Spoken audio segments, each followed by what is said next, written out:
Introducing Instagram Teen Accounts, a new way to keep your teens safer as they grow, like making sure they've got the right gear for riding. Knee pads. Check. And helmet? Done. See you, Dad. New Instagram Teen Accounts, automatic protections for who can contact your teen and the content they can see. This message comes from Greenlight. Ready to start talking to your kids about financial literacy? Meet Greenlight, the debit card and money app that teaches kids and teens how to earn, save, spend wisely, and invest with your guardrails in place.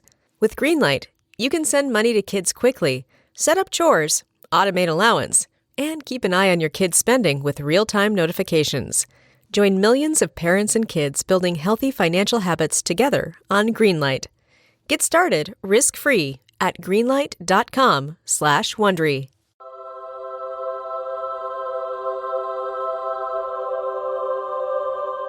Welcome to a brand new episode of What's This Got to Do with It? Oh, I'm so excited. It's a brand new episode for you to listen to. I do apologize about my wailing. I'm just feeling very excited. I've got a Diet Coke and I'm ready to go, babes. It's a gloriously warm day here in Sydney and just am very excited to speak to you again. This is the greatest joy of my life, this podcast, and I've been really, really proud of being able to gather a group of wonderful human beings to share stories and feel less alone in the world. I'm honoured that there are so many of you out there listening and enjoying the episodes, and it really warms my little heart to know that we're making the world feel fabulous. But all is going well in my world. Thanks for asking. I hope all is going well in your world and that you're enjoying yourselves, you know, because I know that there's some crazy things going on these days, but together we'll make the world just a beautiful place. Welcome to another episode. I don't think I have much else to ramble on about. I've been trying to avoid ranting, and I think my journaling that I've told you about before really helps put the world into perspective, and that, you know, ranting doesn't always get you everything that you need in your life. And sometimes it's more exciting to, instead of rant about it, to actually maybe be a bit of a change in your life. Seeing the world in its positives as best as you can helps life feel more joyful and exciting. So I don't know, this is words of wisdom from Auntie Hannah to you. But today's special guest is another gorgeous Sydney sister. We've had a few now, and you'll know this lovely lady from season 1 of RuPaul's Drag Race Down Under. She is absolutely joyful, just a personality. I've worked with this lovely lady for years, and I just love her very much. And I'm excited to bring to your ear holes the incredible Coco Jumbo. We'll be back after this with Coco Jumbo. What's Lost Got to Do With It is proudly brought to you by BetterHelp. In my life, I'm so incredibly lucky that I have a wonderful family and support system. My mum and my dad have been absolutely sensational in making sure that mental health and therapy was something that was normalized in our family. We got to explore those things without judgment, and that shows real leadership from my parents. And I understand that all families may be like that, but I am your family now, and I am here to tell you that as your support sister, therapy is such an incredible tool. When you think about all of those leaders and mentors and idols in your life, they don't have all the answers all the time, but they do know when to ask the questions and seek support. And that is so important. In a society that glorifies hyper-independence, it's easy sometimes to forget that we're all better when we have really great people behind us. And therapy can be that source of support for any area of your life. So it's time to shift a bit of focus from doing it all on your own and to knowing it all. And you know what? Asking for help. There is nothing wrong with asking for help. As someone who's done therapy through all of my life and has benefited so much from therapy, it is so freeing to be able to share your experience and ask for a little bit of guidance. So this is where BetterHelp comes in. It is fully online, making therapy affordable, convenient, and absolutely easy to get your mental health on track. You can access a diverse network of more than 30,000 credentialed therapists with such a wide range of specialties. So build your support system with BetterHelp. Get on board at betterhelp.com/what'slost today to get 10% off your first month. Thanks so much, BetterHelp. And remember, it's BetterHelp, HELP.com/what'slost for 10% off your first month. We love you. Look after your beautiful minds, everyone.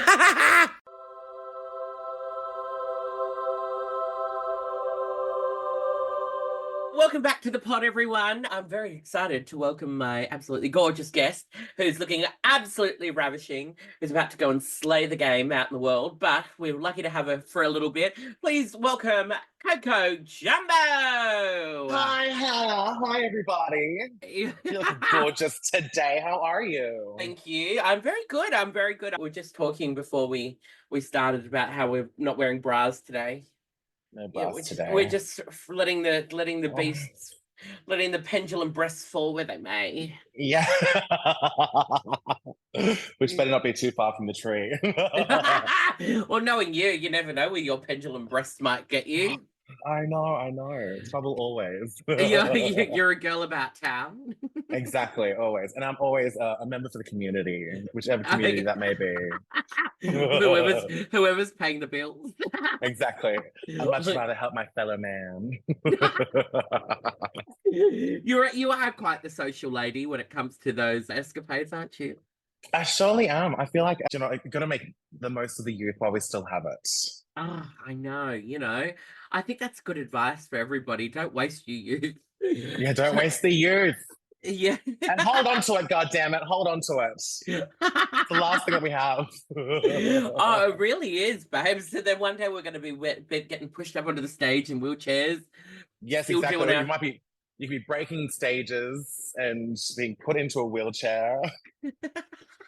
You've had quite the history of, speaking of breaking stages, you've had quite the history of falling off through or around stages. Stages. What am I like? Where was the first one? Because you fell. I remember when I first moved to Sydney, you fell off a stage or something and did your ankle in. Yes, that was at the Diva after party when we were allowed to have a Diva breakfast at Stonewall. What happened? Did you? I was doing a lovely spot and turned my heel, stayed on the stage, but my toes went off, and I just fell forward. And back then, there wasn't like so much of a catwalk on the Stonewall stage upstairs, and there was like a gap between the little step and a couch, and I fell between the couch.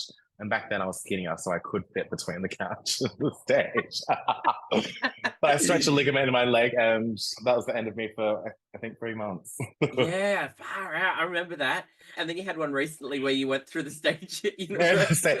But before that, when we were doing what was that? Mythological arc with me, you, and oh, yes. Yeah, and you went down in that. Yeah. Oh my God, yes, you did. I remember there's the video, and we're all walking back, like doing a little house track, and then you just go, whoop, gone. See you later. Gone. Where'd she go? But I did get back up and I finished the show like a true professional would. Yeah, she did. She really did, everyone. It was it's been a joy because I can't believe now that I've worked with you since I moved to Sydney. Yeah. Doing all the shows at ARC and stuff. And it's been such a joy being able to share stage with you. You radiate good vibes. Oh, we're just good time girls. You really are. I spoke to Vard before on the pod, and we talk about how she was very much inspired by your joyfulness and the way that you just bring people together in your little orbit. Has it always been a natural thing as you've grown up? Have you found that as a kid? I think Did you have that? Not so much as a kid. I got bullied like fuckloads. Oh shit! Are we allowed to swear? Oh yeah, yes. Fuck yes. Oh, thank God. Yes, you can swear. Well, okay. In high school and primary school, I used to get bullied and stuff. But my brother told me be kind, be friendly with everybody, and I think that kind of pays off, being nice to everyone. But then you just tend to start getting walked over a little bit. Yeah, you turn into a people pleaser. But as soon as I worked out the balance, then yeah, I think everyone I have around me is all good people. Yeah. When did you start figuring out that you needed to sort of also protect yourself, being a nice person, but also protecting your little jumbo heart? I think it was actually after Drag Race. Yeah. I kind of found, before Drag Race, I was looking to other people for validation and stuff like that. And then after Drag Race, I just found that I had it within me, so I didn't need anybody else's approval or anything. And I started just believing in myself a lot more, had a little bit more confidence, and I won't let people step on me, but that doesn't mean that I won't be friendly to absolutely everyone that I come into contact with. Yeah, because that's the thing. I think people think there's one or the other. You know, and I think we've seen a lot of people that have utilized nastiness as a way to sort of protect themselves. Yeah, totally. And I think it's nice to see that you've been able to maintain your beautiful, sweet heart, and also, like you said, not allow people to step on you and mess you about, because we don't need that. We're not in that business. Absolutely not. But I don't know, like we work in clubs and nightlife, so like I think as long as we're like bringing everybody up, should be like clubs are supposed to be like a safe space and a fun place to be. So if you're going around being nasty to people, it's not conducive to a good night. Yeah. How long have you been doing drag now? I have no idea.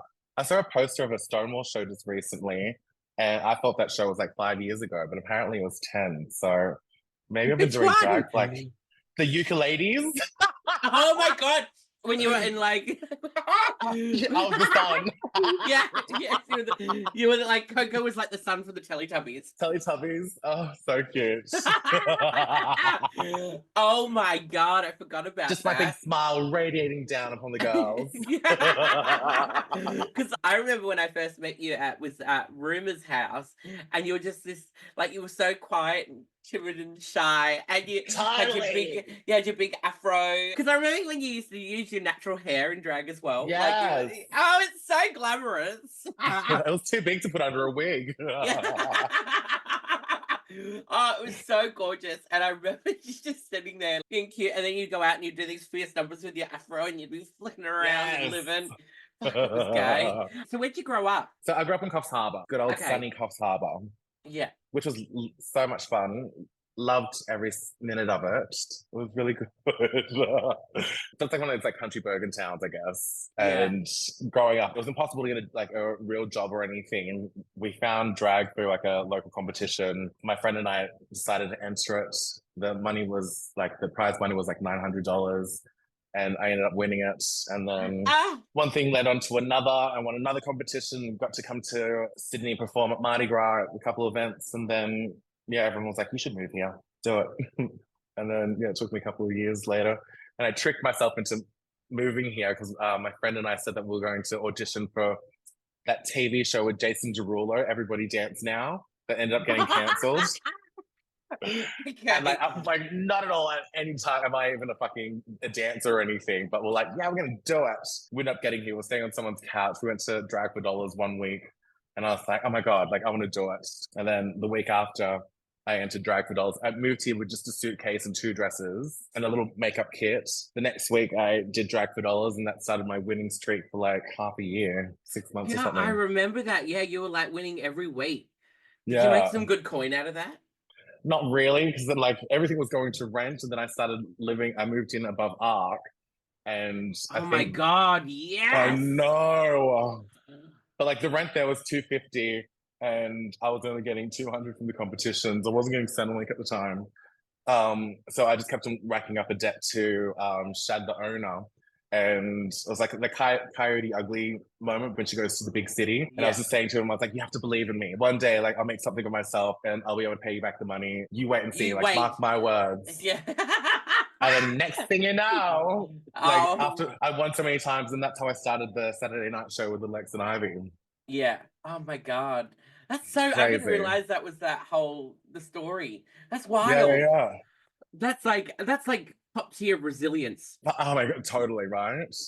Yeah. And through it, I met the wrong people, met the right people, met like all sorts of people, and just navigated my way through being, I think I was like 19 or 20 or something, navigating like my new life in the big city sort of thing. And being in the city is so different from life in Coffs Harbour. So I'm just going with the flow and seeing where it take me. I love that, because how old were you when you moved from Coffs Harbour? Like 19? I think, 19, 20. Yeah, I think a lot of people like that idea of moving away from home, especially so far. Because usually people move away from home, they move out of home, like down the road from their parents. But you move, you move to the city, away from Coffs Harbour. So it's quite a journey. Totally, yes. What gave you the sort of confidence to do that? Holly Patchy was telling me to move here. Candy Box, like you'll always have a job at Stonewall. My brother had worked at Stonewall before. My older brother had worked at Stonewall before, so he knew a lot of the queens, and like a lot of them were friendly to me. So I was like, well, I knew I was capable of doing it. It was just a matter of getting from like my baby Queen stage to a more polished, workable state. And then even that took some time. As it does, it's not a race. I know, it's not a race, babes, unless you do the show. And Exactly. Then That's why I've got so much character. I had to have my ugly stage. You got thick skin. Yeah, exactly. Although it wasn't that ugly, I still got trade. Yeah. Oh, bitch, you've always been able to pull them. Always. Something I pride myself on. They see that beautiful smile and they're like, oh, I just want to put my dick inside your mouth. You know? And it's a big mouth. Yeah. God, not only can I put food in there, but I can put dicks in there as well. And pay rent. Oh, you make me laugh. I love it. It's so good. Such a cheeky little girl. I love it. That's so cheeky. Oh, I know. Now as well, people probably know you mostly for being one of the pavers of the RuPaul's Drag Race Down Under experience. I'd be remiss not to ask you. I know, I got to watch you go in, and it was a moment that we thought we were going together, and I thought it was going to be exciting. Yes. But then, when you went off, we were all so freaking proud. I've asked you, but for those that, listening, how was your experience? What was your takeaway? Because your elimination was quite controversial, I think. It was a bit controversial. I think going onto it, if we didn't have the 2 weeks of quarantine and an extra week because Raven got held up in quarantine, I think I would have been able to show myself a lot better. Plus going to that filming side of it all, I don't think anything can really prepare you for doing that for the first time. So when Vibe was going on, I was like, okay, bitch, this is how it is. And I guess we all gave her lots of advice and everything. Yeah. Doing it that first round, I don't even think they even knew what they were doing. It was a whole lot of fuckery. And the whole everyone on ice and then everyone on hard ice. I'm like, what's the difference? Are we allowed to talk or not? And Maxie's gesturing to me in the room. She's like, give me a snack, give me a snack. And I was like, oh my God, chips. Everyone's laughing to themselves. And I was like, so were we allowed to talk or not? So, coming off the show, I didn't win or anything, but I feel like I did. Yeah. Since the show, I've been able to travel all over Australia. We got taken over to Brazil for World Pride. Yeah. We went to LA for DragCon, which was so much fun. The fee's gone up, so I can do a whole lot more myself now. Which is what it is. It's you've been able to sort of milk the teat of the situation that you were given. Totally, yeah. And it's something special as well. I'm starting to realize this being at home and being in Sydney and working around, people value the fact that you've always still got Sydney at the heart of you. Yeah, of course, totally. Well, that's the whole thing, because I started my career in Sydney. I'm fully aware that I wouldn't be anywhere. I wouldn't have gotten on the show if it wasn't for Sydney and the community. Yeah, that's why I'm so focused on my community in Sydney, just because I know that I wouldn't be anywhere without it. Yeah. The heart and soul. You're the heart and soul, honey, of Sydney. And we do feel it. Honestly, yourself, and I don't want to tie you all together all the time, but, Vibe and Ivy as well. You are literally Sydney's little angels. You really are. I wouldn't be anywhere without them.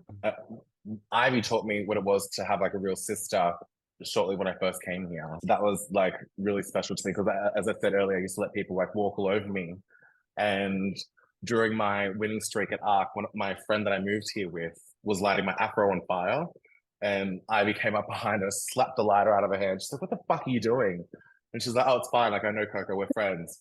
And Ivy was like, are you, Coco, she was lighting her hair on fire. Are you okay with that? And I was like, no. And she's like, that's not a sister, and pulled out her hand.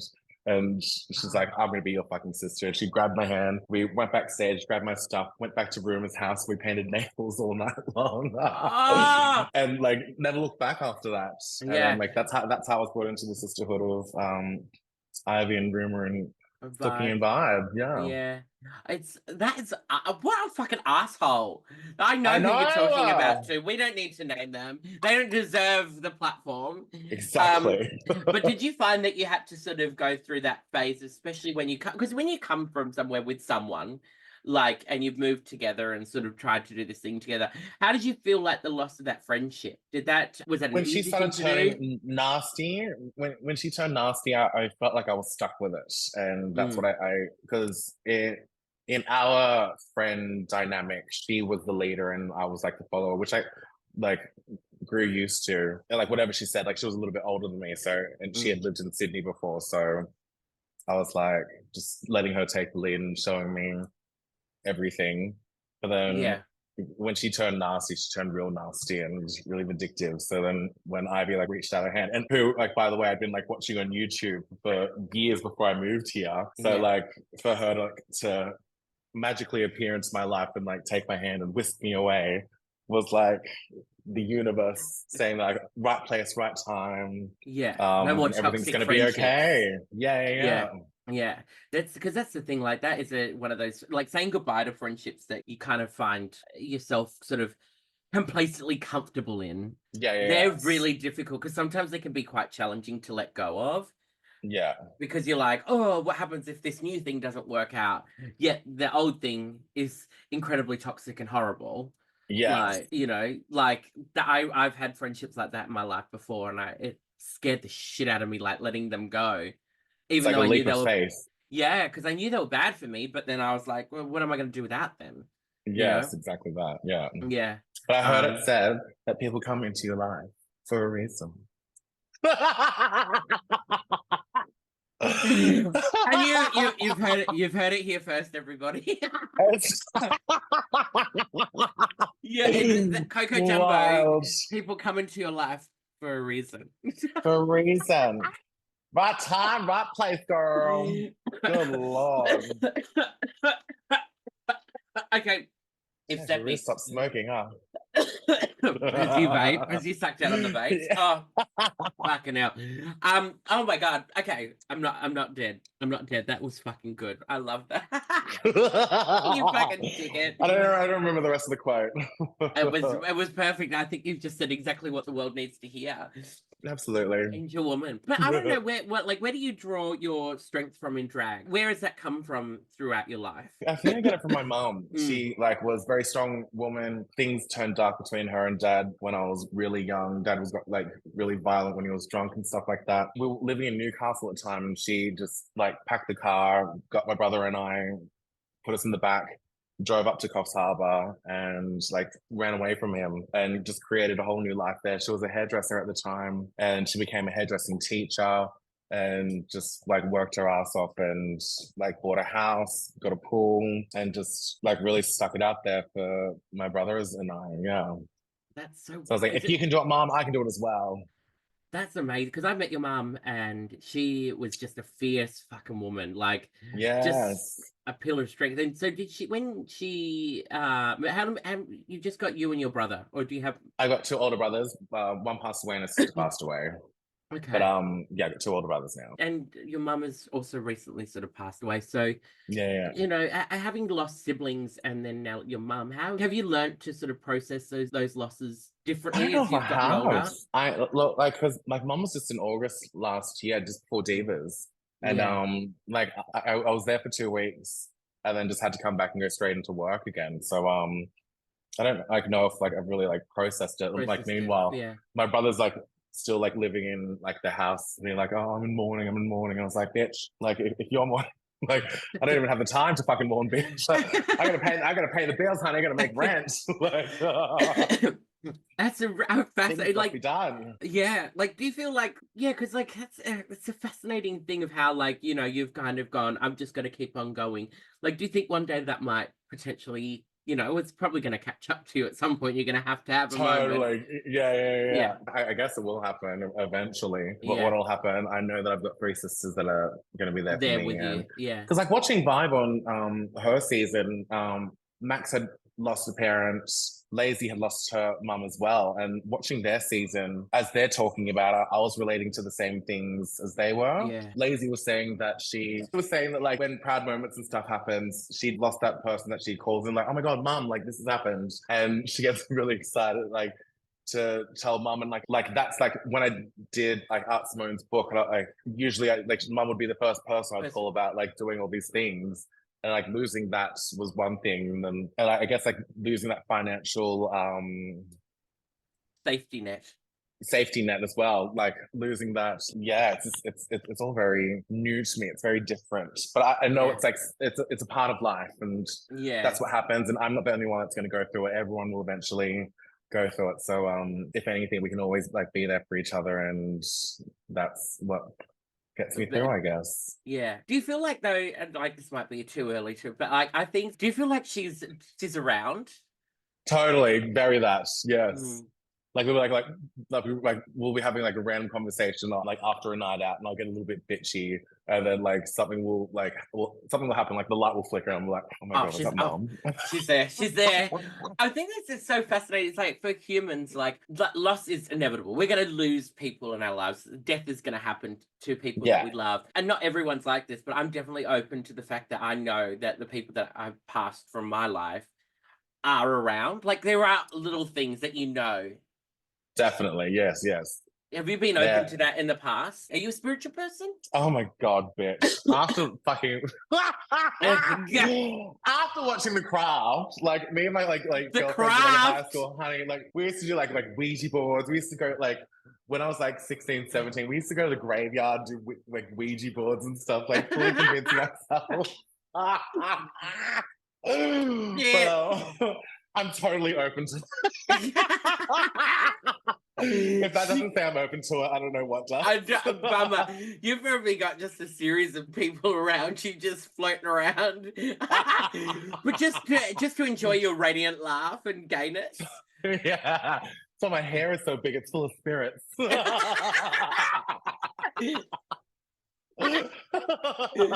Oh yeah, fucking hell. Oh, bitch, it makes me howl. I love that. My hair is so big, it's full of the spirits. And it goes both ways. Oh my god. Oh my god. But you know, I have to commend you though, like the strength and the ability that you have to just laugh and keep carrying on.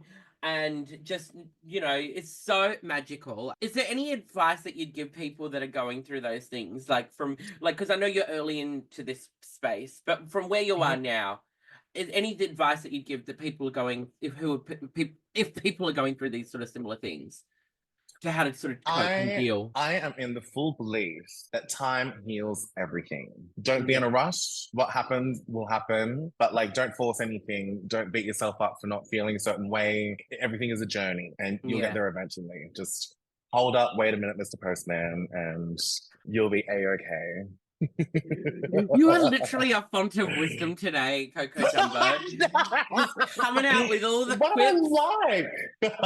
Bitch, I love it. It's so sensational because I do believe that, like, but it's so true. I think you're an epitome of that. Like, you just get on board with life and you just fucking go for it. Totally.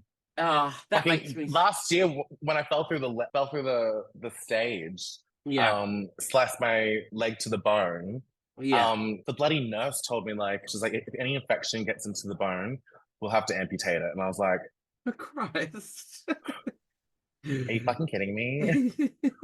Are you fucking serious? I was like, just like deadpan. I was like, oh fuck, well, honey, like you're gonna have to make damn fucking sure that does not happen. Like, I cannot lose a fucking leg. Like, just if you did, like, though, you'd still keep going. Oh, girl! I'll have like so much fun, like doing spots in a wheelchair or something. I'd make it so camp. Yeah. It's a resilience, bitch. You're a resilient woman. A strong fucking sensational woman. Oh my god. Well, Jumbo, fuck me. You just are a light of life. But I'm gonna take a quick break and we'll be right back after this. This is a mini meditation guided by Bombas.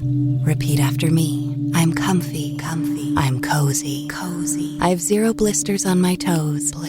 And that's because I wear Bombas, the softest socks, underwear, and t-shirts that give back. One purchased equals one donated. Now go to bombas.com/Wondery and use code Wondery for 20% off your first purchase. That's BOMBAS.com/Wondery and use code Wondery at checkout.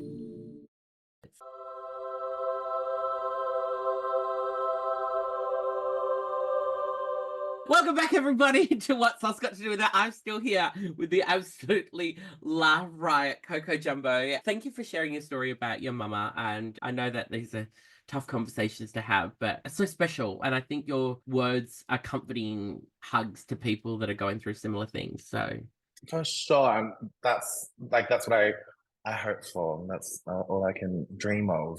Yeah. Everyone goes through it, so yeah. Oh, And you're it's magical. it's weird to talk about, but yeah, I feel fine. Good. Well, we're Love always it. here for you, and just know that, like, no matter what, like, you've always got the sisters around you, Amen. ready to hold you, be with you, and make sure you don't get an infection in your leg, in your bones. But oh my God, full on. Like I was bedridden for like it was supposed to be 6 months or like 3 months or something, but it ended up being 6 weeks. So Yeah. like um and like the girls I have to like wake up in the morning and like go to the bathroom. I lost all movement in my left leg. I couldn't bend it, I couldn't lift it, couldn't do anything. Yeah, like they'd wake up in the morning like help me get to the bathroom. Well, actually my brother was living at the same time as well. But I was on crutches first and then I had a walking stick. But I Oh, was I so remember the walking embarrassed. stick. Yeah, I was so embarrassed using the walking stick, so I made it my mission to not have to use it. And then the doctor was like, I bought myself a weighted blanket so I could do my Yeah, physio exercises while in bed as well. So Yeah. like lifting up the blanket was like an extra weight on my legs. So And look at you by the now, back time out there in a straight heel. away, I'm back in the heels now. Yeah, that took a Yeah. while, but it was mostly like my fear getting back into the heels because like the club floor can be slippery and like just like hurting my leg again is like my biggest fear at the moment. Yeah. And even when they Yeah. have like those mountable stages, I'm like, Oh no. not again. Not again. No, thank you. Oh, mama. Well, please be careful. We need to have our Coco Jumbo on 2 feet upright. Amen. But where God. can the people find you? What is going on? What is happening in your life? What's going on? Every Friday, I'm at Universal, upstairs, downstairs, hosting Sanctuary, but I'm always downstairs for Fireball Fridays with Carmen and Vibe. Saturday nights, I'm at the Colombian Hotel rooftop, which is gorgeous during this hot weather. It's so much fun. It's like more of an R&B night, and Yeah, cute.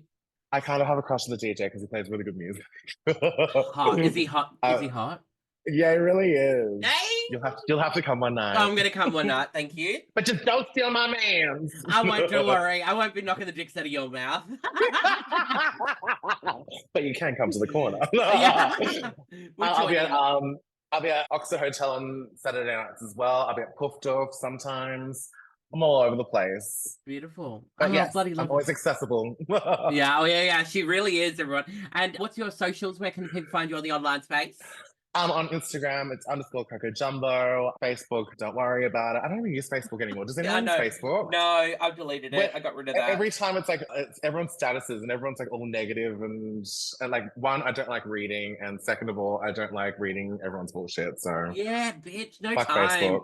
Yeah. Nah, keep it to a caption on a photo. Twitter, fuck off. Yeah, nah. Enough of that. Well, but yeah, go find me on Instagram. Find my pretty face. But more about the stories. The stories are fun. Yeah. Oh yeah, Jumbo's got good stories. You need to make sure you get into the stories. But thank you for sharing your beautiful soul and heart and light with us, Jumby. We bloody love you. Thank you so much for having me. Oh, you are so well. It's a pleasure to have had you. And it won't be the last time. Absolutely not. And don't forget, it is my birthday tomorrow. So oh yeah, I don't know when when this comes out. Join us at the Universal. So, when this comes out, my birthday is tomorrow. Birthday. So come find me at Universal and buy me a drink. Yes, make sure every time you go see Coco, it's her birthday. whenever you're seeing this, whenever you're listening to this. That's the rules. That's the rules. I love it. All right, Chumpy. Well, we love you. Thank you for being with us. Love you. Love you. Oh, you're welcome, babes. Love you. We'll be back right after this with Healing Hands. Oh, well, a huge thank you to Coco Jumbo for being my beautiful guest today. I love the infectious personality that Coco has, and I know that you've been touched by her, and even just listening through your little ear holes, you will have experienced the joy that she brings to this world. I'm very, very honored to have had her as my guest. So thank you, Coco. Make sure you go out and support her and love her. It is time for another Healing Hands. Healing Hands. Healing Hands is a segment in which I impart my advice/wisdom to your queries, questions, conundrums, concerns. Thank you for sending them in. I appreciate them, and I'm going to do my absolute best to heal you with my hands. So this one's a long one. It comes from a friend of mine. I don't know if this is, I can say it's my good friend Joe. So here we go. This is a long one, everyone. This is what Joe said. As your experience with passports going missing, I think I have a story that I need your expertise on. It's a long story, but I think my neighbor has stolen my passport. Oh my God, it's scandal.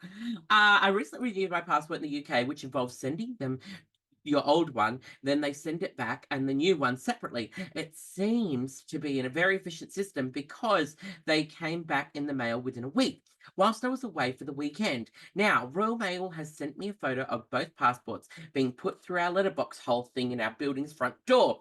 Our building is just 2 flats and we share a hallway where the mail comes through the main door. Oh my God, drama.